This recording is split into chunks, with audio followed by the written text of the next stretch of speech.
தமிழ்நாடு கூட தாங்க கேரளா மாநிலத்திலும் எலெக்ஷன் நடந்தது. கேரளாவில் பார்த்தீங்கன்னா காங்கிரஸுடைய யூடிஎஃப் கவர்மெண்ட் வந்தது.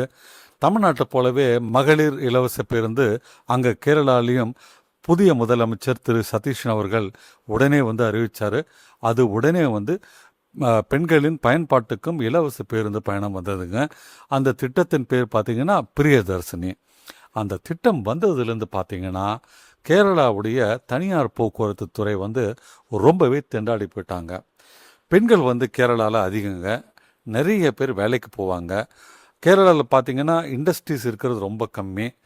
வெளியிடங்களுக்கு போய் வேலை செஞ்சது தான் வருமானன்றதுனால ஆணும் பெண்ணும் நிறைய பேர் ஒரு ஊர்லேருந்து இன்னொரு ஊருக்கு போய் வேலை செய்வாங்க. நிறைய town buses private town bus கேரளாவில் மூளை முடுக்கெல்லாம் ஓடிக்கிட்டு இருக்குங்க. அப்படி இருக்கையில் தான் திடீர்னு கேரள அரசாங்கம் தமிழ்நாடை போலவே பார்த்தீங்கன்னா மகளிருக்கு இலவச பேருந்து பயணத்தை அறிவித்தாங்க. பிரியதர்ஷினின்ற ஒரு பேரில் அந்த ஒரு திட்டம் அறிவிக்கப்பட்டு இப்போ நடைமுறைப்படுத்தப்பட்டது. இந்த திட்டம் வந்ததுலேருந்து தான் கேரள அரசுக்கு அடிஷ்னலாக 60 கோடி ரூபாய் செலவாகுதுங்க. அந்த செலவு கட்டுப்படி ஆகலன்ட்டு இப்போ கேரள அரசாங்கம் போக்குவரத்து துறை என்ன பண்ண போகிறாங்க, பஸ் டிக்கெட் பின்னால் விளம்பரங்களுக்கு பேசாமல் நம்ம வெளியிடலாமா, தனியார் விளம்பரங்களை வெளியிட்டு இந்த ஒரு செலவை காம்பன்சேட் பண்ணலாமான்ட்டு முடிவெடுத்திருக்கிறாங்க. அதே சமயத்தில் பார்த்தீங்கன்னா விழிப்புதிங்கு நிற்கும் தனியார் போக்குவரத்து, அதாவது தனியார் பேருந்துகள்லாம் கண்டக்டர் டிரைவர் குறைஞ்சி போன வருமானத்தினால பஸ்ஸில் கண்டக்டர் டிக்கெட் கொடுக்கும்போதே முறுக்கு வேணுமா அப்படின்ட்டு முறுக்காக விற்றுட்டு வராருங்க. ஸோ இப்படி கண்டக்டருக்கு ஓடும் பேருந்தில் முறுக்கு விற்கும் ஒரு அவல நிலைக்கு இப்போ கேரளாவில் தள்ளப்பட்டிருக்கிறாங்க. என்னதான் மகளிர் பேருந்துன்றது பல வீடுகளில் ஒரு முக்கியமான ஒரு சேவிங்காக இருக்குங்க. ஏன்னா தமிழ்நாடு போன்ற இடங்களில் மாதம் குறைஞ்சபட்சம் 1000 ரூபாய் நம்ம வீட்டு பெண்கள்லாம் மிச்சப்படுத்துகிறாங்க மாதம். ஸோ பெண்களுக்கு ஒரு 10,000 ரூபாய் சம்பாதிக்கிற இடத்துல ஒரு 1000 ரூபாய் மிச்சம்ன்றது 10%ங்க.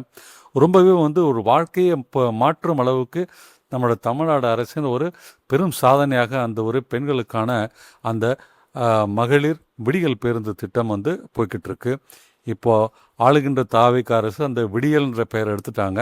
கூடிய சீக்கிரம் வெற்றின் மாறுதுங்க.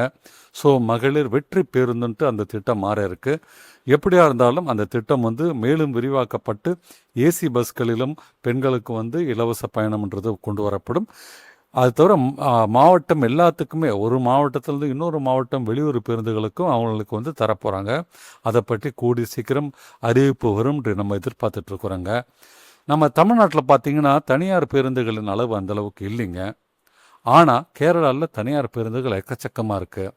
இப்படி பெண்களுக்கு அந்த ஒரு இலவச பேருந்து சிஸ்டத்தை கொண்டு வந்தது கேரளாவில் ஒரு பெரும் பாதிப்பை தனியார் பேருந்துகளுக்கு இப்போ உண்டாக்கியிருக்குங்க. அதனால தான் பார்த்திங்கன்னா இப்போது கண்டக்டர்கள் ஓடும் பஸ்ஸில் வருமானத்திற்காக முறுக்கெல்லாம் விற்றுட்டு போகிற அளவுக்கு வந்துருச்சுங்க. ஆனால் அந்த தனியார் பேருந்தில் வேலை செய்கிற டிரைவர், கண்டக்டர் மற்றும் இதர ஊழியர்களுக்கும் ஏதாவது ஒரு சலுகை ஏதாவது ஒரு வகையில் அரசாங்கம் பண்ணாதான் அவர்கள் அந்த அந்த ஒரு பணப்பிரச்சனையிலேருந்து, பேட்டா குறையிறதுலேருந்து, சம்பளம் குறையிறதுலேருந்து அவங்க தப்பிக்க முடியுங்க. இப்படியே போச்சுன்னா தனியார் பேருந்துகள் கொஞ்சம் கொஞ்சமாக கேரளாலையும் குறைக்கப்பட்டு நிறைய அரசு பேருந்து ஓடுற அளவுக்கு ஆகிடும். இப்படி ஒரு விஷயம் இருக்கிறத உங்களுக்கு சொல்ல தான் இந்த வீடியோ பண்ணியிருக்கிறேன். அடுத்த வீடியோ உங்களை சந்திக்கின்றேன். நன்றி, வணக்கம்.